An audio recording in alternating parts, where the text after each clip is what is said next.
Garoo doodori isinitti min dura mee afoola oduu duriin afoola keessa isa tokkodha miti mee afoola jechuun maal jechuudha hiikkaa eenyunnatti afoola jechuun dhalootatti kan daddarbudha.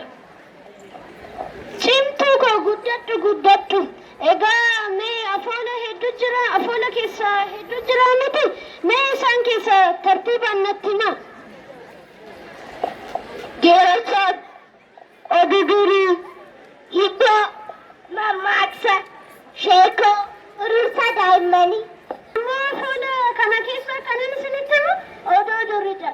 Mee ijoollee oduu durii. Badii durii akka jaarsa durii. Egaa ijoollee dur jedhani waraabeyyi saglanii fi leenca tokko ture. Egaa adamsuuf ba'aniiti osuma waliin deemaa jiranii soota 10 argatan. Achumaan leencichi ani sa'a saglaniin fudhadhaa isin sa'a takkitti fudhadhaa jedheen. Maal jedheeni ani sa'a saglaniin fudhadhaa isin sa'a takkitti fudhadhaa. Isaan saglanii miti akkamitti isaan takkitti isaan ga'a. Achumaan akkamitti isaan takkitti nu gahaa leencichoo jedhanii gaafannaan ani tokkodha sa'a sagaliin barbaadaa jedhanii. Achumaan haalli leencichaa waraabeyyi sodaachisnaan gara abbaa isaanii qajeelan. Gara abbaa isaanii deemaniiti abbaa keenya har'a leencichi sa'a 9 fudhateeti sa'a takkitti nuuf kennee jedhanii. Dhuguma keessanii akkasii sa'a takkitti isiniif kenne jedheen. Eenii dhuguma keenya jedhanii. Maal jedhanii dhuguma keenya jedhanii. Egaa deemita namni sa'a takkitti kana fudhatteetanii sa'a takkitti kenniifanii sa'a takkitti deebii sa'a takkitti kenniifan sa'a 9 deebifadhaa jedhe. Tolee jedhanii osuma waliin deemaa jiranii garuu ijoolleen abbaa isaaniitti xixiqqoosuu jalqaban. Maal jedhanii xixiqqoosanii akkamitti deebifataa leenca namuu hin danda'u miti akkamitti deebifataa jedhanii xixiqqoosuu jalqaban.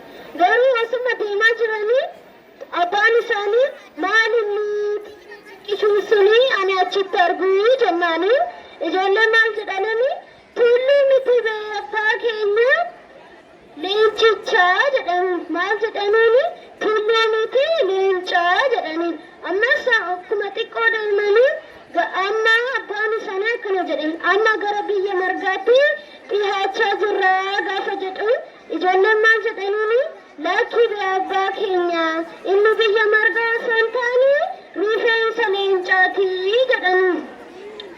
Achumaan maal jedhanii rifeensa leencaatii jedhanii. Ammas akkuma karaa xiqqoo dabalatanii abbaan isaanii amma kubbaa ibiddaatti dhiyaachaa jirraa jedhan. Lakkii kubbaa ibiddaa osoo hin taane maal jedhanii kubbaa ibiddaa osoo hin taane ija leencichaatii jedhe. Achumaan akkuma leenca bira ga'anii leencichi akkana jedheen waraabessa. Eessa deemtaa jennaanii? Lakkii sa'a takkitti tanaa siif dabaluufanii sa'a 10tu si gahuu qabaa jedheen. Maal jedheen garuu jalqaba sa'a takkitti kenniifan sa'a 9 deebifadhaa jedheen.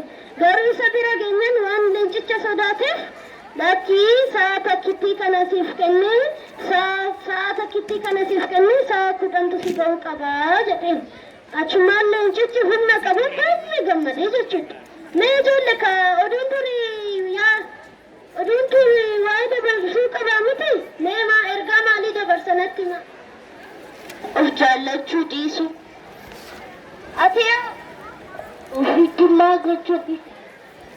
ka ijoollee guddataa ofitti himuun gaarii akka hin qabne isinis ijoollee kan na dhaggeeffachaa turtan ofitti himuun gaarii kuti of hin jaalatina jechuudha. Waan na dhaggeeffattanis guddaa gala.